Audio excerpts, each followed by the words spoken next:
Welcome back to the classroom. In this lesson, we're going to talk about sales. My goal here is to help you prepare for strong sales conversations. But to do that, I need to define what sales actually is, because there are a lot of misconceptions about what sales does and what best practices in sales conversations look like. We often think of sales as pitching something, but good sales is actually listening and observation. And those are skills that a lot of creatives already have. Listening and observing are probably important parts of your creative process. We're just applying those strengths to another field. When we think about sales, we often think about guys like this, somebody who's pushing you into something you don't need. The approach I'm going to teach you today looks nothing like this. It's an approach that draws people to you. That's part of your memorable brand experience, so it helps people remember you in a positive light, so they want to come back and keep talking to you because of the empathy and respect you've shown them. The lesson has 3 goals. First, I'm going to dig a little bit deeper into those misconceptions about sales and define what it is. Then I'm going to teach you a human way to plan sales conversations that lead with curiosity and empathy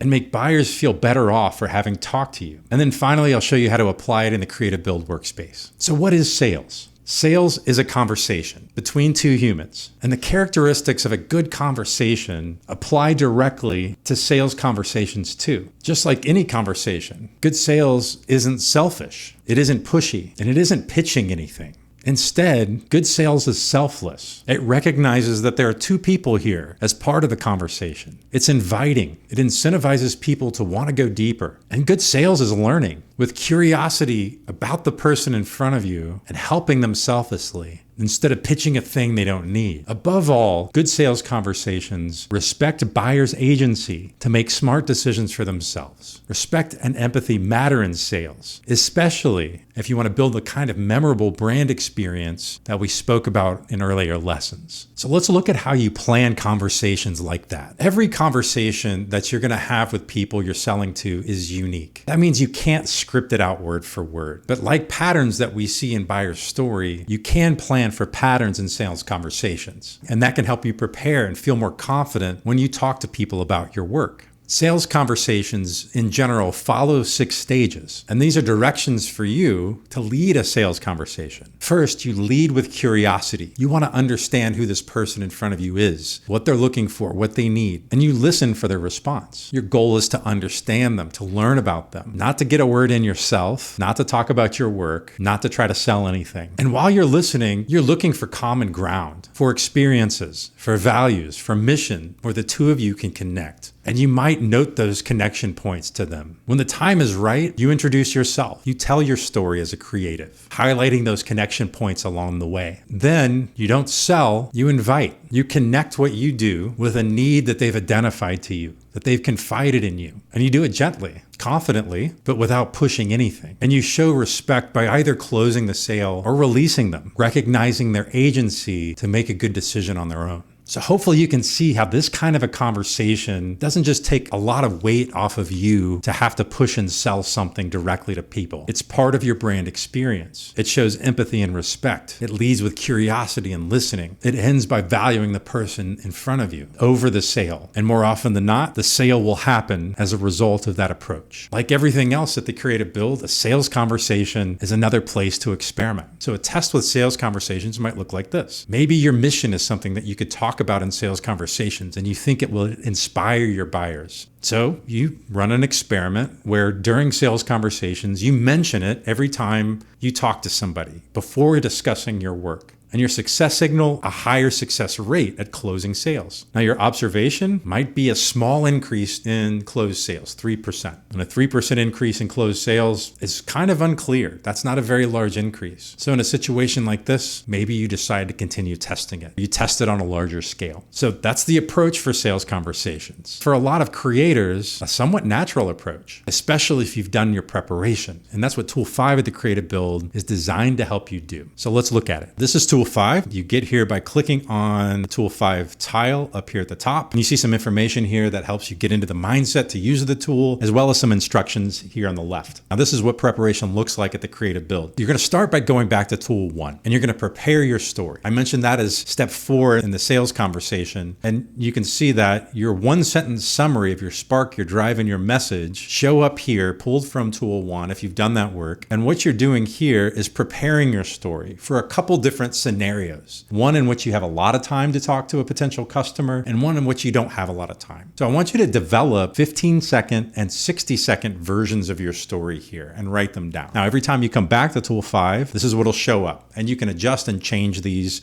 as you learn what works and what doesn't. So this helps you prepare for that moment in the conversation where you're no longer listening, you're no longer leading with curiosity and building your understanding. This helps you prepare for what to say next when it is time for you to talk. So you don't feel nervous, so that you do something in a repeatable way that you can test. Once you've prepared your story, you can plan the entire conversation flow. How are you going to approach people? What are you going to say? What questions are you going to ask that lead with curiosity? What are you seeking to understand when you're listening? How will you connect with them? What are some moments of experience or common values or shared mission that you think will connect with them? How will you tell your story? And when will you know it's time? What will you say? What words will you choose to invite them to experience it for themselves and maybe to buy? If they want to buy, how will you close the deal? And if they're hesitant, how will you release them respectfully? What words will you choose for that? Just like the earlier section, every time you come back to this conversation flow, you'll see the last thing that you entered here, and you can update this and refine it as you learn what works and what doesn't in the field. The next section is a sales log. Logging your sales conversations helps you learn what works and what doesn't over time. It solidifies your understanding of the connection points between you and your customers that allows you to focus on them during the conversation instead of having to try to remember everything that was said. It's a good idea to take notes if you can, but you don't want you capturing information to distract from you showing the respect and the empathy that they deserve. You want to be genuinely listening to them and not worrying about logging your experience. So this is a moment to come back to debrief your conversations and to learn from them over time. Once you've done that, every sales conversation you've had and logged in the creative build shows up in this table where you can track the buyer name, the date of the conversation, what the outcome was, sold or not sold, and you can come here and view the details of your analysis for each one.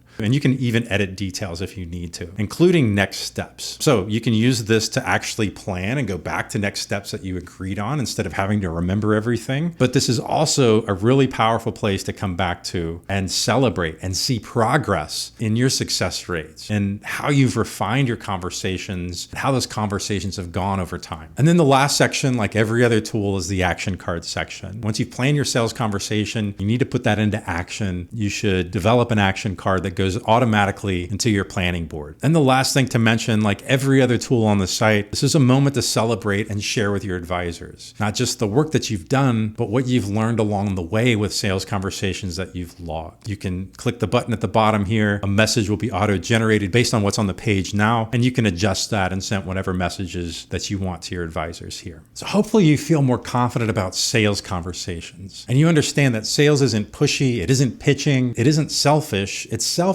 it's respectful, it's empathetic. Good sales is learning and understanding the people in front of you. And good sales is part of your brand experience that you want people to remember in a positive light so that they keep coming back to talk to you more. We've got one more tool to get through, and it's about finding the right partners for your business. Because at some point, your business will outgrow your ability to run it. You'll need to bring on other people to help, but not just anyone. Because like sales conversations, partnerships are connections between two humans with all the opportunities and the risk that human connection can bring. I'll help you manage both opportunity and risk in the next lesson.